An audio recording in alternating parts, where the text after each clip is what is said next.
I'm Kayla. And I'm Haley. And we majored in English. This week we read Daja's book by Tamora Pierce, Book 3 of the Circle of Magic. Woo! It was shorter than Triss's book. It was super short. I think I probably read for a total of 4 hours, and I'm a super slow reader. Yeah, I finished this book in 2 hours.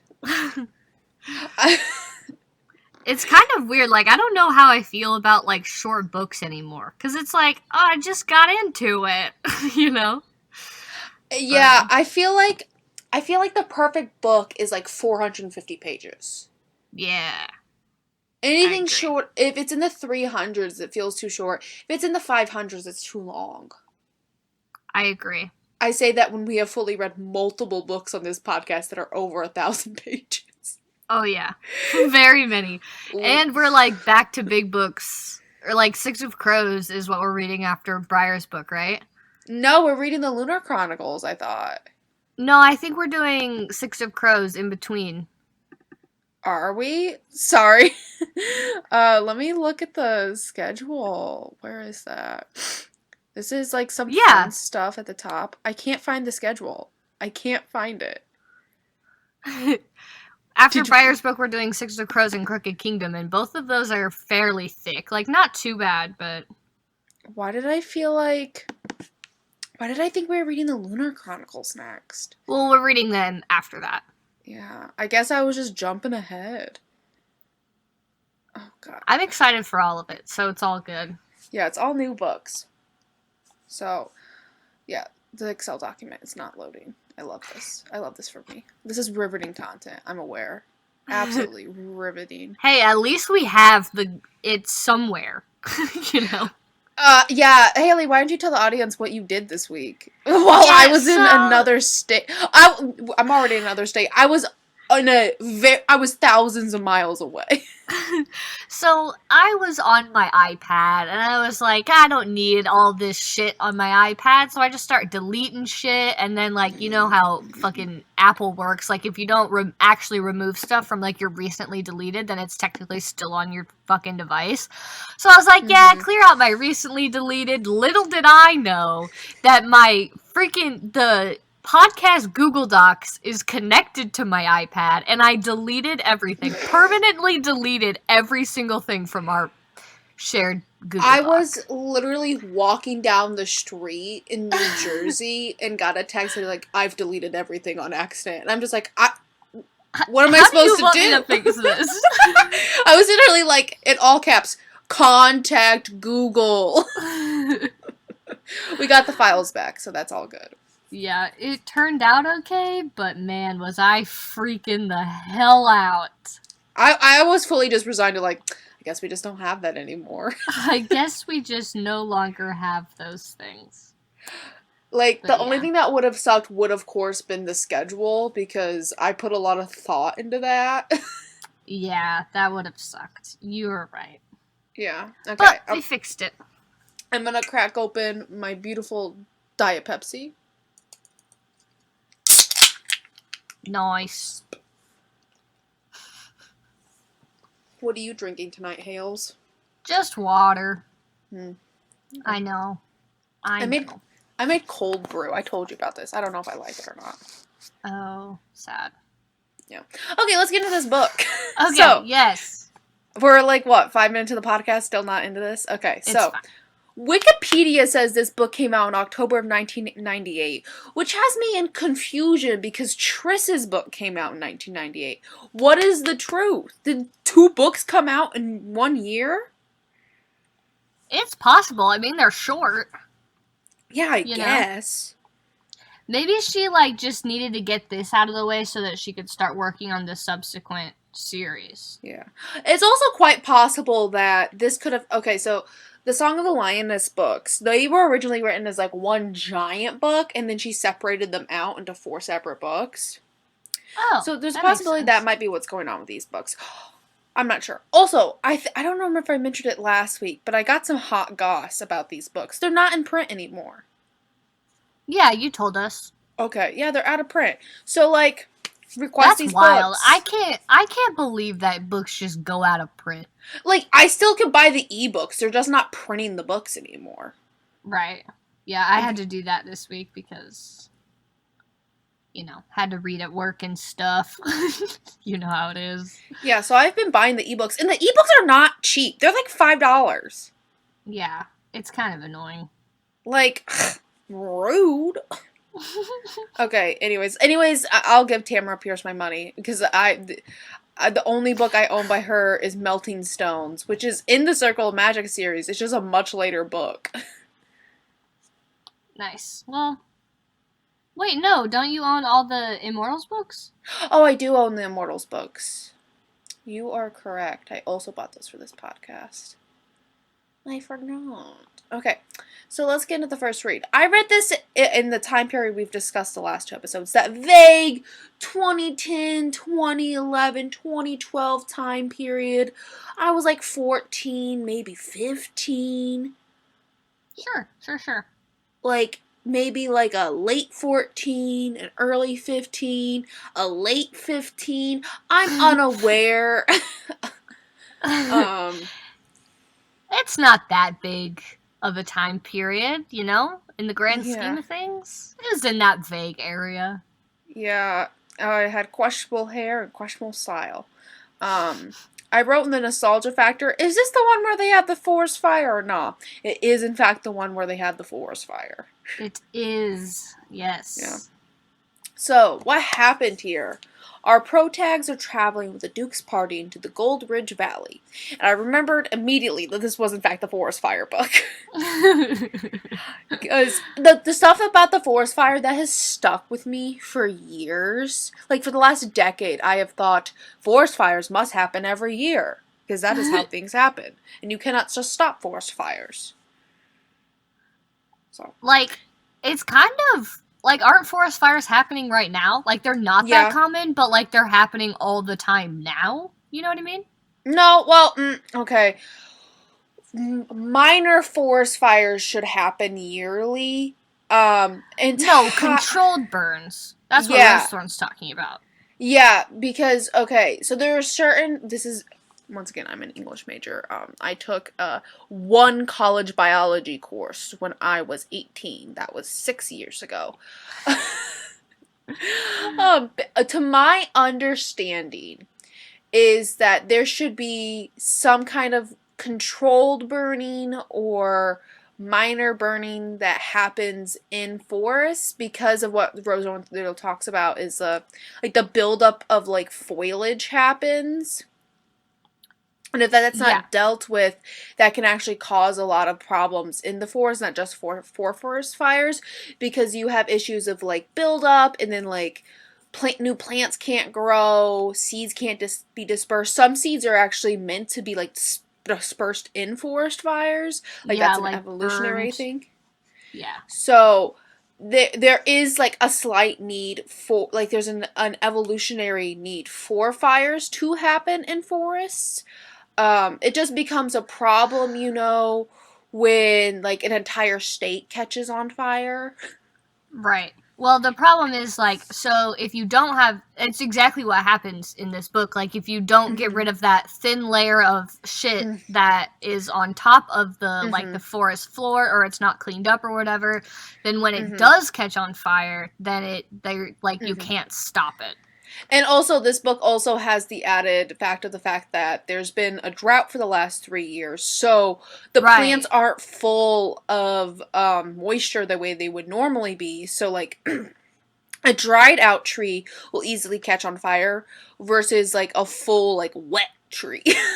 Right, well, and, like, the foliage that fell off before then it wasn't burned off, then the added problem of the drought, then all of the shit on the ground is also dried out, and so that can just go up like... Yeah, a damp log won't catch on fire, but a dried out one will, which is like why we're also why fires and climate change is a big thing for us in the real world, because we're having this issue where there's more droughts that are happening, and so there are a lot of dried out areas that are dead and easily catch on fire.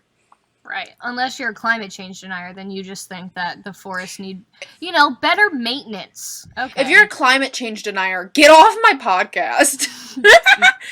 Legitimately do not talk to me. Okay. Do not interact with me. Okay.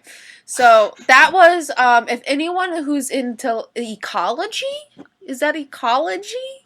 Sure. Wants to fact check us, go for it. We will retweet you on Twitter. Okay. So, there are forest fires. There's like big grass fires going on, all over the north, and Rosethorn is annoyed because she realizes that in the Gold Ridge Valley there haven't been any fires for decades because of some fire mages. Yeah, so, some fire mages in particular. So Daja goes and visits the smithy, and I don't know if, like, I interpreted this as people as being racist to Daja and Frostpine as they've been traveling, or them just, like, being rude in general. What happens? Because they talk about how in other smithies they've gone to, like, the blacksmiths are, like, super rude to them and stuff. Oh. I don't remember that. Maybe. That was my interpretation, and that might be just me reading too much into the text. But she's thankfully alone in this smithy to do her work. Some time has passed since the last book. I think it's been about 4 months. Yeah, I think so, roughly. Yeah, and they've been traveling for some time as well. But our four are still connected. Triss pumps airs into the bellows for Daja, and Daja is going to make some nails. So she's hard at work. And then another trader named Polyam. Polyam? Yeah, I think Polyam. Polium? I think it's Polyam. Polyam, that's what I'm saying. If it's wrong, please tell me. Polyam comes to the smithy. So, guys, remember, Daja's an outcast and thus cannot interact with any traders in any way. And the trader causes, like, a whole fuss up about it. And Triss is no fucking help because she thinks the whole business is stupid. She's like, Daja is right here. What do you need from her? And Daja's like, oh no, Triss has to act as the polite intermediary between us. Oh no, I must fetch someone. Oh. So Sandry is inspecting the needlework on the soldiers with them, their uniforms, greatly appreciating it. And Briar offers to steal it for her, and she's like, boy, have you lost your mind? Daja reaches out while Sandry is inspecting the needlework, and she accidentally burns it. And Sandry's, oh no, I have done a bad. That isn't my magic, though. And the soldiers come back and, I don't really like how they act around Sandry in the slightest. They're a little weird. They're a little too, familiar with her as she is 12 and they are grown men. Yeah, it's actually quite strange. I did not enjoy it in the slightest. Like, I get she is, like, a noble woman, so they have to, like, be super kind to her, but like he kisses her fingers, not her knuckles, not the back of her hand, her fingers. I did not like that description. What a weird thing to do. Like, also, why did you describe it that way, TP? It's just a little bit of her true self sneaking out. God. Okay. So Briar goes off to find the smith, apparently. Okay. So, Polyam is curious about Daja and asks Triss, and Triss is still annoyed, by the way. And then, Daja's like, Triss, come help me! Oh my god! Instead of one length of iron, she had grasped the entire fistful of rods she set to heat. Once in her hand, unnoticed by Daja, the rods had twined around each other, then split apart, forming 3 branches. One branch reached toward the fire, splitting again to form 3 twigs. Another branch wound itself around Daja's arm. Startled by the feel of iron on her skin, though she could have handled hot metal without getting burned, the sensation was an odd one. Daja looked down. A 3rd iron branch reached between the fingers on her free hand, then wrapped around her palm and over her wrist. Daja tried to pull free and failed. She bent her power on the iron, silently ordering it back into its original shape. Instead, the pieces that gripped her arms continued to grow. They each seized a shoulder, holding it fast. One spread down her back, another sprouted a tendril that gently twined around her neck. That was when she panicked and screamed. When Triss reached her, she found Daja trapped in what looked like an ancient grapevine, trunk, limbs, and all, made of iron that still glowed orange. Whoa. Yeah, so Sandry and Briar lend their magic, and they try to stop the iron, and it does stop growing, but it also twines around Triss. Frostbite has to free the girls, and Polyam comes back with 2 other traitors. One is the head figure, the Gilva, and the other a mage. They want to buy the iron tree, the iron vine, for a bunch of money, but they are, like, a little sus about it. Yeah. And Daja decides But is that just because Daja is Shang-Chi? I think that's part of it, and then, like, the other part is, like, they're just like, why do they want it so bad? Gotcha. I was a little sus at first. Daja decides she won't sell it to them unless they deal with her directly, which they won't be happy about. Rosethorn takes Briar to see the gold of the valley. It's saffron plants, the most expensive spice in the world. They're dying because of the 3-year-long drought the valley has suffered. It's trying to say the 3-year-long. The 3-year-long? It's very hard to say. Briar accidentally destroys all the plants, like, not all the plants, but, like, a row of them with lightning. He was like, oh fuck, oh no, I fucked up.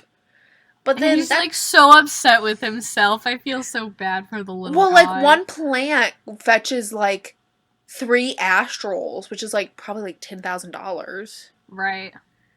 It's a big deal. You're right. And Briar's like, that's Triss's power, not mine. Daza goes and bathes. And it's sad because she wants to work with the traders, but she also doesn't want to give up her iron tree. Or iron vine. I keep calling it an iron tree. It's a vine. Sandry and Lark come down to the bathe as well. And they all are a soft comfort. Daja and Frostpine are on the balcony in the castle, and Shriek comes begging food. Frostpine is going to have Daja make more nails, and then Briar and Triss come out, and Shriek goes and harasses Triss. Sandry gives the other 3 bobbins a plain thread to carry around for a day or so, and then Sandry will weave a map of their magic and see where it is getting all mixed up.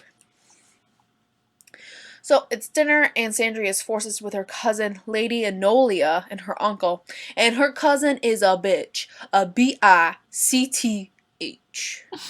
She is. She sucks. Yeah, that was a meme reference. I didn't just intentionally misspell bitch. It was a meme reference. I figured.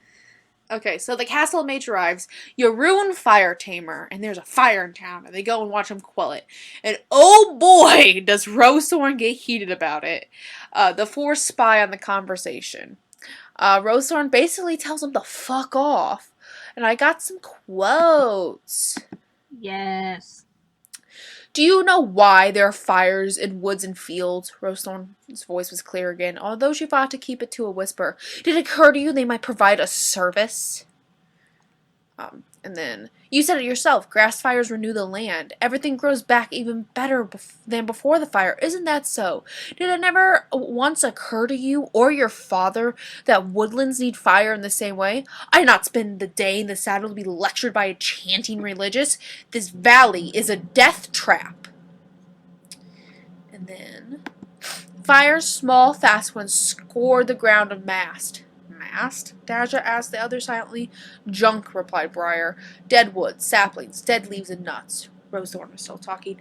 Normally, an inch or 2 of that trash burns off fast. The bark on mature trees is thick enough that they survive with only a mild scorching. But now, with no fires for 30 years, the mass is at least a foot thick in most places. Normally, it would be wet, damp enough to discourage fire, but you've had 3 years of drought. It's dry as tinder. Your saplings are tall enough that fire in their crowns can now leap to the unprotected crowns of the big trees, and everyone here believes you can stop such a fire. I can. And if you can't, I've yet to fail, Dedicate Rosethorn. I'm very good at my work. No, he sucks. Yeah. Oops, I accidentally muted my phone. I said, no, he sucks. Yeah, he sucks. Yeah, so that, like, description has stuck with me for 10 years. Also, I forgot, like, controlled burns are also good, like, if a plant has, like, a disease or something, then it can, like, get it off, and then the roots, if they're fine, then it can grow back healthy again. So, like, Rosethorn really do be right. Yeah. And Yaroon is an idiot. Faroon, get it together. So Nico stops their spy. Nico tells them that they need to stop wasting their magic, and they are not allowed to use any of their magic unless one of their teachers is there to supervise it. The next morning, Daja gets to work on making nails. The iron tree has sprouted new leaves. Polyam comes, and she has undergone the Kuncia ceremony, so she is covered in cleansing oils and paints to speak with Daja. The other three do not like this. And they are like, you can't do business with Daja unless you treat her like anyone else you would do business with. Bye! Oh, boy. Rosethorn has Briar and Triss make burn salve because she is sure that a forest fire is coming to the valley and soon. Lark comes and her and Sandry start doing something with sticks and silk. Yaroon, Fire Tamer arrives as well and is like, Sandry shouldn't be doing this. This isn't ladylike. And Sandry's just like, oh, you just wait, my guy. It's like, shut the fuck up. Shut the fuck up. Daja weaves some fires, and Nico says it's not fire anymore. The fire, and it feeds on magic, not the way fire. God, okay. Let me start that over. Daja weaves some fire, and Nico says it's not fire anymore, that it feeds on magic and not air the way fire should. Yaroon gets all in a fit about it, because what Daja weaved is a great talisman, and he's pissy because there wasn't like a ritual or whatever, and I'm just like, dude, not all magic is the same. He's so... I hate him. I hate this man. Nico calls him old and set in his ways, and Briar's like, you're old, Nico, and you're not scared of us. And Nico's literally like, well, thanks for saying that, Briar. Excuse me? Thanks for calling me old. Daja and Briar basically get food poisoning at one point. Like there was a discussion about how much they had to poop. And then or they like barf. We're not sure. I think it was them pooping. Gross. Yeah. Because you can barf outside and it's like a normal thing, but it was like a whole thing about how they need to be in the bathroom. So they find like this weird hot spot outside of the outhouse. And they accidentally cause a geyser to come up, and they're worried that they bust a pipe. So they like meditate and reach their magic and see what the issue is. And Daja accidentally gets sucked into some lava and has to run away from it. And the fire talisman she made earlier saves her life, and she gets spit out far away on like a glacier. And Briar has to pull her back in, and they get Triss to fix the broken rock, and I just love this description. She was grumbling like a vexed housewife. That, like, perfectly describes Triss to me. I don't know why. Like, I just imagined her, like, prowling around, grumbling, like, oh god, I gotta do this, I don't want to do this. I love it. Polyam again attempts to trade with Daja, this time actually treating her correctly. They eat trader food, and the others join as well. Polyam learns how the four came to be. Anyways, the start of trader talk. After Polyam leaves, Sandry begins to weave. She has to take all their magic to weave and separate them all out. The four get new bobbins, so Sandry can use those for the separating. Sandry has to do it because Lark has never woven a map for power, and she says they really should have done this after the earthquake, but they were busy. So Sandry begins weaving. That night at dinner, more people are coming to the castle for safety from the growing grass fires. Frostpine doesn't like that Sandry is mapping the magic and thinks it's irresponsible. Polyam comes back and gifts Daja with a jade cat.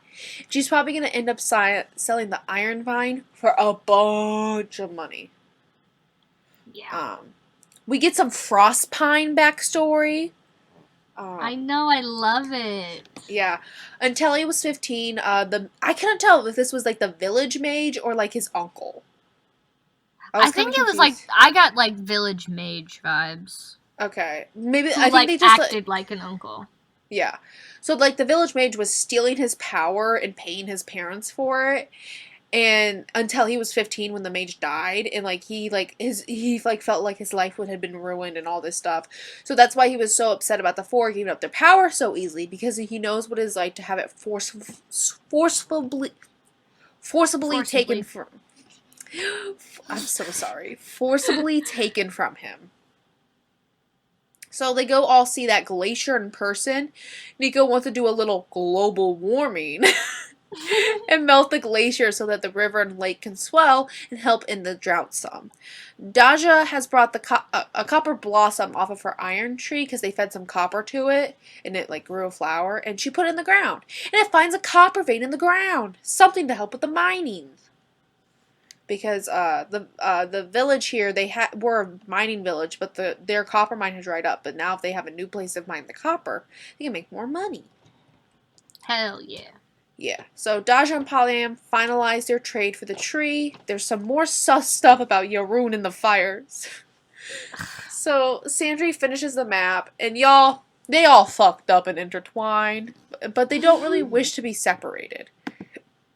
What if I separate this muss into stripes again and keep the Ubers from escaping the threads? I think that was supposed to be fires, but in my fibers. But in my ebook, it says Ubers. Yeah, my ebook had some questionable decisions. Yeah, like some fucked up stuff too. It was not really well page set. Kindle, what the hell? So get your shit together. Let me restart this quote. What if we just separate this mess into stripes again and keep the fibers from escaping the threads? Inquired Sandry. I could put a border on each stripe from here. Our magic will be mixed, but if each stripe is enclosed, you'll be able to grip your powers, Lark murmured, running her fingers through her glossy curls as she paced. They won't stray from your control. She looked at the weaving inside. I certainly can't be sure that we succeed in pulling your magics apart, or that they would stay separate, not without the border you suggested. Why didn't I think of such a border for each stripe? She asked her student, her eyes dancing. Some master I am. Yeehaw. Daja gets antsy and goes and climbs the watchtower for the fires. Fucking Yaroon is up there, drinking some coffee or whatever. And very strong tea. Wink, wink. Yeah, Yaroon's an asshole. Sandry be weaving. She takes a break and the Duke is there. He had watched her weave. And then later that night, she finishes her weaving and they all take their powers back. Next morning, Daja preps the iron vine for selling. Nico comes and fetches the three of them, as Sandry is still passed out from all her magicking. Daja is to show them the path she took the glacier, and Frostpine will keep the lava from grabbing her. They have a good plan set up for feeding ice melt into the rivers from the lava. They just need to, figure out how to, execute the plan without, accidentally creating, a volcano. Normal stuff. Normal stuff. Polyam pays for the iron vine and even smuggles out a brick of tea for Daja. They plan on doing business with her in the future. She helps Polyam load everything up, and she's going to travel with them for a minute to make sure, everything works with the cart. And for a brief moment, Daja Kisibo was a traitor again. Oh. Yaroon is like, I have extinguished all the fires in the valley. And Rosehorn is like, a fire can still be brewing, you fool, and you've wasted all your magic? What's wrong with you? And then they all argue, and then guess what, everyone? A fire breaks out in the forest. A proper forest fire is brewing. They offer to give Yaroon extra power to quell it. And he's like, don't touch me, I can do this myself. And so they try to sneakily help him. But as he's trying to quell the fire, more and more crop up. Until he literally exerts so much power, he kills himself. He dies. Dead. He's dead on the floor. I just love how Rosethorn is still or somebody's still talking shit about him. What an idiot. I'm like, my God, he's dead. He's a dead man. Yeah. It was and then his eyes rolled back in his head, and then he was dead. He was dead. It was kind of an anticlimactic death, if you ask me. Yeah. So, like, they had to figure out how to battle a fire, and Daja, you guys, is trapped out there. And TBH, I think this is where my fear of fire comes from. My fear of fire comes from, have you ever seen the movie What About Bob? No. Jeez, there's a house fire in that, and oh my god, I was scarred for life, I tell you what. So Daja has to stop the caravan before they run headfirst into the fire. They do begrudgingly and start to turn around, but Daja has to do something to start the fire, so she gets the powers of all her friends in Frostpine, and they build another tailspin, but bigger, and they get the fire stopped on one side, but the rear of the path is now cut off as well, man. Does this count as a battle? Because it felt very battle-y to me. It was, very magic heavy, magic forward. Yeah.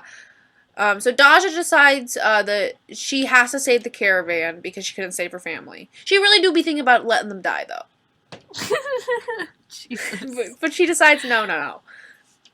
I'm gonna save them. And then Daja literally fights the fire with her bare hands. With help. Like, she has magic help, but she literally grabs a column of fire with her hands. She's like, no, you don't! In the hole!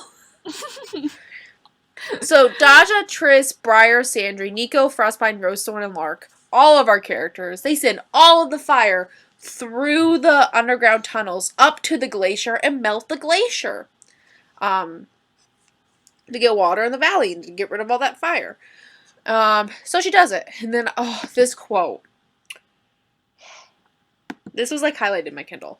For a moment, all she could do was cough and cough and cough. Finally, it occurred to her to look around. The fires were out. All she saw in the forest was burned greenery and thick smoke. What of the caravan? She squinted down the road and choked with dismay. Every human being within her view was on his or her knees in the road, forehead and palms flat on the ground. It was a bow called the Grand Submission, taught to her people centuries ago by some distant emperor. Traders only used it when lives had been saved. Get up, she croaked. I mean it, get up. I didn't do it for you, she meant to add, but she was coughing again. When she got herself under control, one of them crawled forward. To Daja's horror, it was Gilva Chandrisa, covered in soot, burns all over her clothes and skin. We know what is owed, Gilva said without looking up. We know what must be paid. What you have done wipes your name from the records of the Trengishi. We will attest to that and speak for you to the council of our people. You will be Twasha again, and your home will be 10th Caravan, Itaram. I'm crying.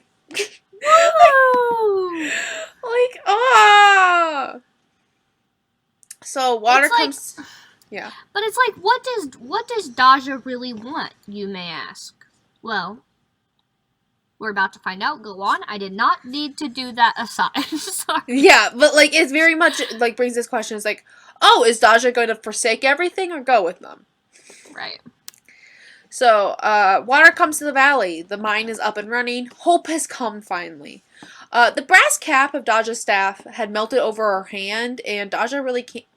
Nico, Frostpine, or Daja can't really get to release her. She is able to peel some of it off, but it's not normal anymore, and it kind of moves like skin. And some grows back. Yeah. Also. So, the way it's described is there's a bunch on the back of her hand, and then in between her fingers, it comes down and is on the palm of her hand. Mm-hmm. If that makes sense to you. Yeah, it's on her palm and the back of her hand, and then it goes in between her four fingers. Yeah. Yeah. So the traders have to wait until everyone is healed, and they want Daja to join them. They give her a new staff. And Daja spends a month working on a project. And she's like, you know what? I'm not going to join the caravan. She asked just to be made, not an outcast, and then their debt will be paid in full. And then they make Polyam a prosthetic magic leg to make up for her wooden one. I was so emotional reading that. That's what I was crying at just a minute ago. It was they could have done Tamora. We'll get into that representation station. And then The end of the book. Frostpine slung an arm around Daja's shoulders. Even if you never made another thing, the traders will sing your name for generations, he said cheerfully. Of course, you're going to make plenty more things. I am? She asked, looking up into his laughing eyes. Yes, indeed. Starting with nails. He ignored Daja's groan. I believe you've only made a single bucketful the whole time we've been here, and I need a way to measure how much you've changed since our arrival. Nails will serve that need quite well. Can they wait? Asked the Duke soft-voiced. If the snow falls in 5 days, I would like to go myself. Tomorrow. Home, said Lark with a happy sigh. That sounds wonderful. I'll make nails all winter if I can just do them at home, Daja told Frostpine. He sighed. Oh, all right. We can make nails as well at Winding Circle as we can here. Better, Triss murmured to Daja. At least at home it's warm. Her breath steamed in the icy mountain air. Daja grinned. Not only would they be warmer, but they would be near the sea again. Last one to the rooms gets to do all the packing, she cried, and ran for the castle. The end. Oh, wasn't that just the sweetest little book? The sweetest little book. It was, in my opinion. I really liked it. It was good. I was happy. Yeah, so let's talk about love. The only thing I have to talk about. This is all I was gonna say. Lark calling Rose Thorn love. Oh my gosh. I was like, oh hell yeah. It was awesome. I was hoping that, like, because Briar was the one that heard it, so I was, like, hoping that he would, like, say something about that, or at least, like, think something, but no. Yeah. I don't think she's, like, decided yet to make them be lesbians. Okay, she decides soon, because I need to read it. I need to read it. I don't know if it's in the next quartet or if it's in the trilogy. But it does happen. It does. It does happen. Theme park. Sometimes your found family be more important than your, like, actual family. Yeah, I don't know where I want to talk about this, but I kept noticing, like, and we've been talking about it the past few weeks, but how, like, there's no, like, racism necessarily, but there is, like, because, like, racism is the, like, all Xenophobia. about power dynamics. There's xenophobia, definitely. Yeah, a little bit, but, like, my thing is, like, racism is about, like, one group of people having power over another and oppressing the people that they have the power over, and there really isn't that in this book, or in this series to me, and it's more of, like, because you think of, like, any time there is conflict between people, it's, like, the university mage has a problem with, like, the nature mages and how they perform magic, and how, like, Nico has more fame, not because of, like, the social class that he is or the race that he is, but just because of, like, kind of how the chips fell, almost. Like, that's just how it happened. Nico was a better mage, not because of, like, some thing that he couldn't control. Is this making any sense at all? Yeah, I understand what you're saying. I didn't want to interrupt. So, it's more like exclusionaryism, or, like, inclusionary. I think it's exclusionaryism is kind of more, like, where, like, the power lines. And also, they're obviously blurred as well, because all of our characters come from various backgrounds, and they don't really give a shit about class struggle, when, like, we get it reinforced from, like, outside areas, like, especially with people who, like, Sandry's a lady, she should not be doing any of this. Right. Yeah, and I was thinking more of how, like, the word cack, like Daja calling other people cacks isn't necessarily, like, I wouldn't say it's like not a nice thing, but it's not, like, derogatory. It's not, like, something that, like, oh, you can't say that. You know what I mean? Like, it doesn't have, like, it's not a slur, that's what you're saying. It's I'm like, explaining it terribly. I have to look it up. Hold on, let me look it up. Because in Judaism they call people who aren't Jewish goyim or Gentiles. I don't remember if it's Yiddish or it's in Hebrew. Yeah. So I have to and it's just look like it up. it's just like how Daja uses it. She kind of means it like. And I looked. There's like a little. I don't know if your book had it. There was like a little Trader Talk. Yeah, in the back. Glossary. And like it is not a nice word, but I was trying to think of like why, like it. Sorry, go ahead. No, I had my answer. It's a Hebrew word, but it's also used in Yiddish. And technically, goy is considered derogatory, but it's just the Jewish name for non-Jewish people. Gotcha. And so it kind of is a bit, as someone who's not Jewish and who's only perceived this through interactions with Jewish people, this is all I can say. If I'm wrong, let me know, call me out, cancel me. But from my understanding, goy or goyim is a derogatory word. Just like you're just like, oh, you're not Jewish. That's just who you are. You're not one of us. And it's very much a you're not one of us kind of thing. But it literally just translates to non-Jewish person, despite like the connotations the word has. Sure. Yeah, and and that kind of is the same thing as here, because there isn't that like power dynamic, like like traders don't have power over merchants, so it's like they're kind of on the same playing field as far as like social status almost. So I don't know, it's not mean. I don't know where I'm going with this. That's just what it was. Yeah. It's just like it's just very interesting. Not interesting. It's a breath of fresh air, I feel like. I feel like it's really good world building. Yeah, because the lines that are divided are very much class lines. There's not really like race lines that we've seen so far. Like we've seen, for example, in another book series by Tamora Pierce, we saw in the Tortall books that there was in fact class lines. Right. That were defined through race. Yeah.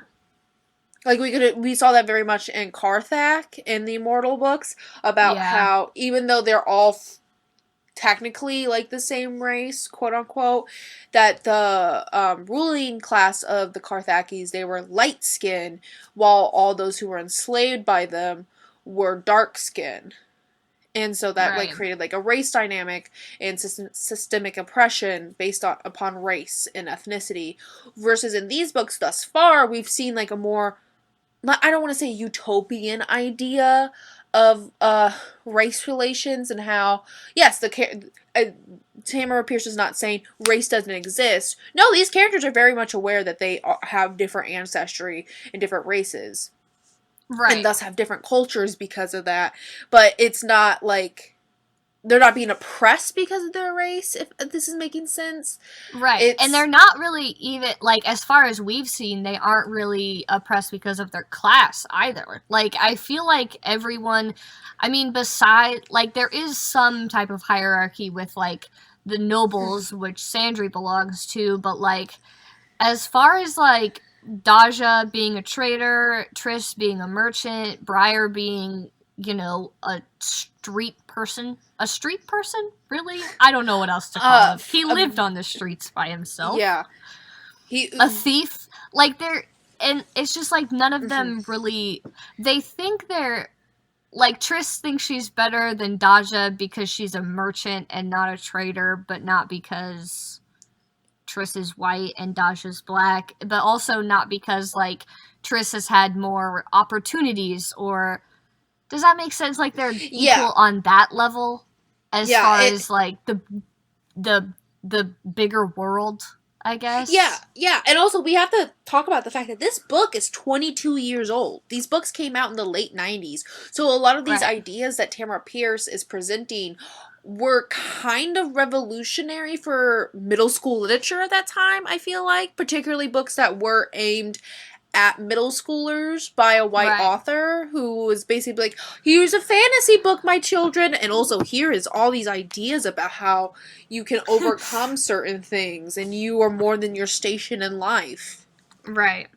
And that, yeah, you said something that triggered what I was trying to get at here. It's like the oppression and like kind of the, so like you have between Jeroen and Nico, that's within their same social class, and then you have between Daja and the rest of the traders, that is also within like their same social class. So really the only like conflict you see between people, at least, are between like within the same social class. So it's not like people of other classes are conflicting with people of other classes based on their class. That's what I was trying to get at. Yeah. There you go. No, I fully get that, yeah. And also because the nobles that we've interacted with so far, we are given very much the impression that Tamora Pierce looks down on those of the higher class, not treating those of in the lower caste system as equal. Like, we get Sandry, who's like, yeah, these are my friends, my found family, I love don't give a shit. I'm down in the dirt. Right. And then we have the Duke, who Sandry says when servants talk to him, he looks at them and talks to them, while her cousin, who we are told she does not like and we should not like, is very rude to servants. Mm-hmm. So I think that's commentary there as well, is how, despite being in a privileged position, you still owe other people their humanity. Right. I feel like this world is... It's like that thing where, like... What am I saying? That thing? It's what we were talking about in, like, Throne of Glass, or, like, these fantasy books where all this terrible shit happens, and we're like, this is fantasy. We don't need to deal with real-life shit. Like, it can be completely different, and I feel like that's what we're getting here. Yeah. Like, it mimics the real world in some ways, but it's also, like, completely different in a lot of ways, and the ways in which it's different in the book is usually better. So yeah, like, for example, the Tortall books, those are very stereotypical high fantasy, I want to say, while these books are challenging the ideas and tropes that are used in traditional high fantasy books. Because technically this is, like, it's definitely in the later books. One of the books is literally the entire court drama that happens. So, like, it's very much challenging, like, these ideas that we have in fantasy that take place in these pseudo-medieval settings where there is a nobility caste system at play, and it's very much challenging that. It's like, okay, but why are we doing that way? This is a fantasy book. Why wouldn't it be this way? We can bring elements from the real world in, but, like, what if we, like, mixed it up, had a little fun? Had people, I don't know, enjoy their lives no matter where they were born into. I don't know, it's fucking crazy. So, okay. So, yeah, we were in Representation Station without deciding we were there for the last 10 minutes.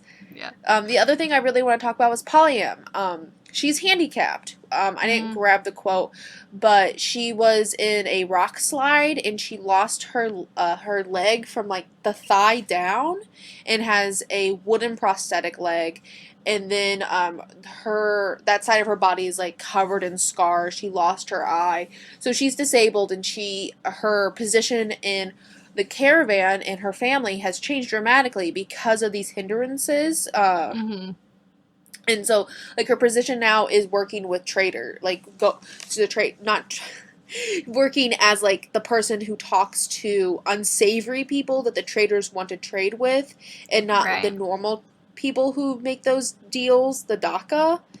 And it's very much presented, like, where Daja's like, I want to help her, but I do not want to. One, I can't touch her. Two, I do not want to infantilize her, because we are a proud people. She's a proud woman, and I don't want her to feel like her disability makes her less of a person than she is.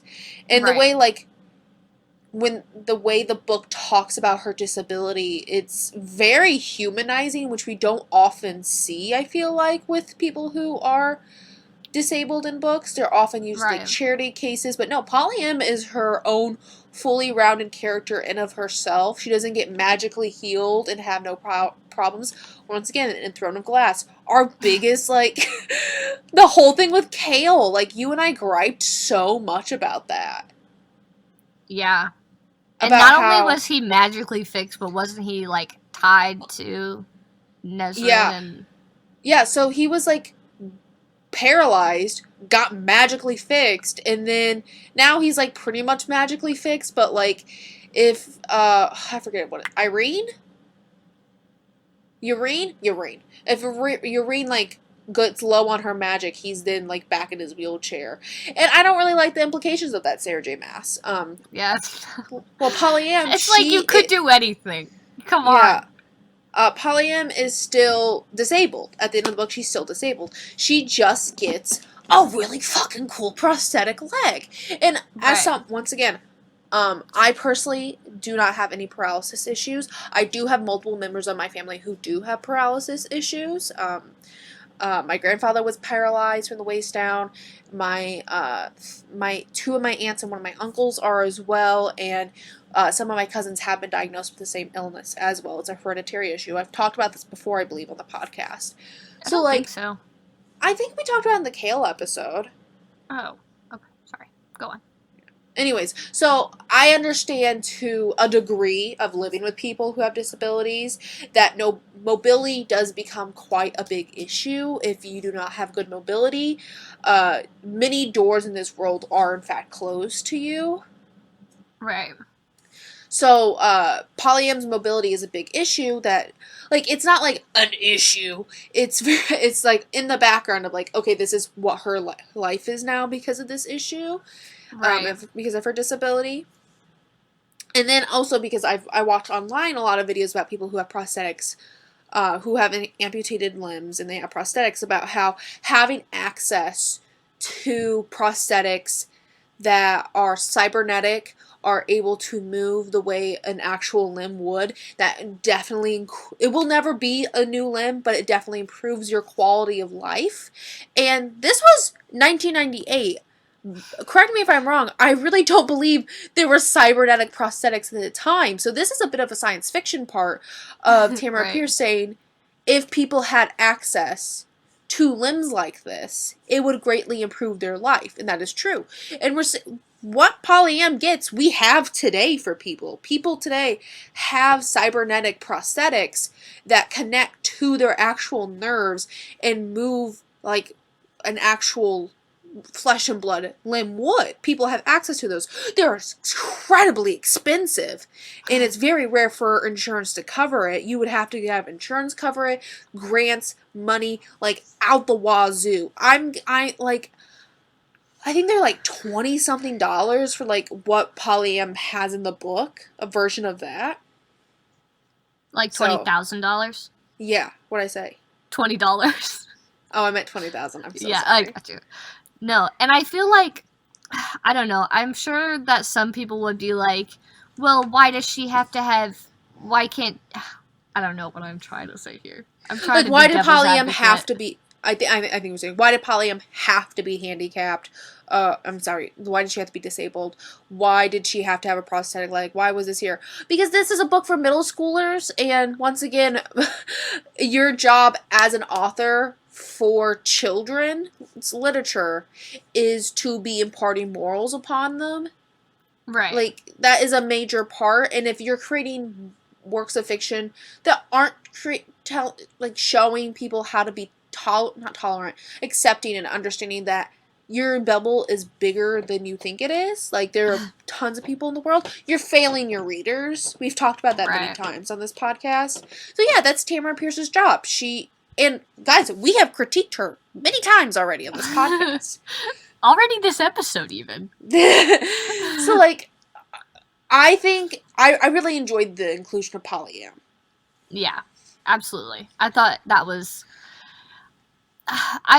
My only thing was, like, I think that I don't have a problem with it. I just think that the trader, like, culture is super interesting because, like, they exile Daja because of something that she could not help, and if anything, like, they've just made her life so much worse. She loses her entire family, and then she's kicked out of the only people that she's ever known. And then Polyam is, like, has an accident that she can't help, and then because of that, her status within her group is lowered significantly, even though she's the daughter of the Gilva. Yeah, whatever. The head person. And I don't know, I just think that that's really interesting. Yeah, I think it is a very interesting culture. It kind of, we don't like to say the S word on this podcast, but it is a bit of the noble savage thing that we talked about when we read Twilight. And, like, yeah. this, like, it kind of feel like some of the stuff, it's very, like, if we were detaching traders from our world, it's a very interesting culture. I'm not saying it's not. It's very interesting. But once again, I live in this world. Tamora Pierce lives in this world. So she is undoubtedly influenced by things from this world. Sure. And thus, you have to take this kind of with a grain of salt, because part of it is, yeah, that's a very interesting culture, but part of it is also kind of feeling like you're writing about, like, a savage group, and Daja's your noble savage character, and how she's different, and all this other stuff. And I'm very sure that wasn't Tamora Pierce's intention. Oh, no, not at all. Very much not. But when things like this happen, you do have to take a step back and say, yes, this is a fantasy world that do not have these influences, but I myself and the author exist in this world where these influences do exist, and you need to check yourself and say, am I reading this into it? Did they write this into this? And I need to work through that. Yeah, I definitely, I wasn't thinking of that when I said that. I meant, like, I think it's a very interesting, I almost, like, took it as, like, an interesting take, because I don't think their way of life is, like, savage by any means. I feel like it's, like, almost a take on, like, religion, or, like, and, like, very old religion, how, like, you know, if you're gay, you're gonna go to hell, kind of thing. And, like, that's not a nice thing to say to a person, but that's what they believe. So, and, like, that person can't change that they're gay, but that's what we say. That's what our Bible says. So, sucks for you, I guess. That's kind of where I was coming from with that. How, like, yeah, they may not want to look at a person this way, but that's what they believe, you know? Like, they believe that Daja has this bad luck that's going to pass to other people, and we can look at that and be like, oh, that's shitty, that isn't a thing, but, like, that's what they believe, so that's how they interact with the world. I don't know. Yeah. No, that's valid. You're 100% valid. Yeah. Yeah. Thanks. Yeah, it's just very interesting, and I just really like this book series. I think it is very interesting. I know we're going to see more of the traders. Well, we only have one more book, so we really won't, because next book is Briar's book. But in the next quartet, which we might read someday, Daja's book in that series very much does focus upon this process again, because it's all from her point of view. Nice. So, yeah. This is just, I felt this was, like, a good little book. So, does this book hold up? Yeah, why? Surprisingly, yes. With, like, with the discussion we just had about disability, this book very much does.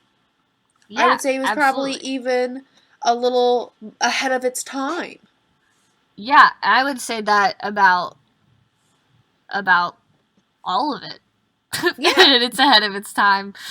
Yeah, definitely, because we still see to this day disabled characters not treated with the same care that Tamora gives Polyam.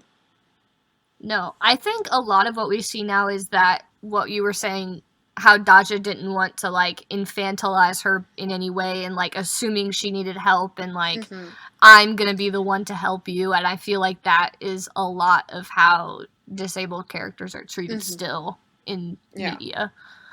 Yeah, and I really enjoyed that Polly-Am had her own agency as a person, and like the minor commentary about like prosthetics and mobility issues and how that greatly impacts her quality of life. And yeah, Polly-Am was still able to get around with her wooden prosthetic, but it was not helping her quality of life. She wasn't able to do what she loved anymore, which was work with the animals. And when she received a prosthetic that actually helped, like, was beneficial to the way she wished to live her life, the quality of her life changed immediately. She was able to ride a horse again. Like, the very next day. Yeah, once she got used to it. So I think that's very important. I wish we had more stories like that, where it's not like, what's the word? Like, I know, like, virtue signaling is, like, an alt-right thing, but there is, like, kind of, like, this thing where there are these pieces of media out there about people with disability where that is not meant for people with disabilities to view, but people without disabilities to view as, like, a feel-good movie. Right. So I wish there's more media like this. And there probably is. I'm just not seeing it because, once again, I don't live in these communities, so I'm not seeing them the way people who live in these communities do. So let us know. Let us know. Night of the Living Author. Did we have any qualms with Tamora this book? Jeroen sucked. Yeah, but, like, he was obviously, like, the not quite the villain, but, like, a dweeb. He was like, who are people who, like, have a bunch of degrees and think they're better than everyone, even though they're still idiots? Jeroen, I don't believe Jeroen was a white man, but he was a white man. No, I think he was white, right? I can't remember. I would have to look Yeah, because I think I remember seeing a white man. The white man came in. I just love that. Nico, a white man! A white man.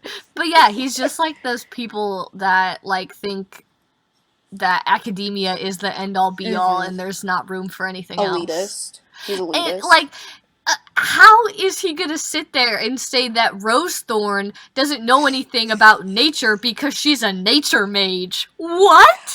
Like, do you hear what you're saying? Yeah, he's an elitist.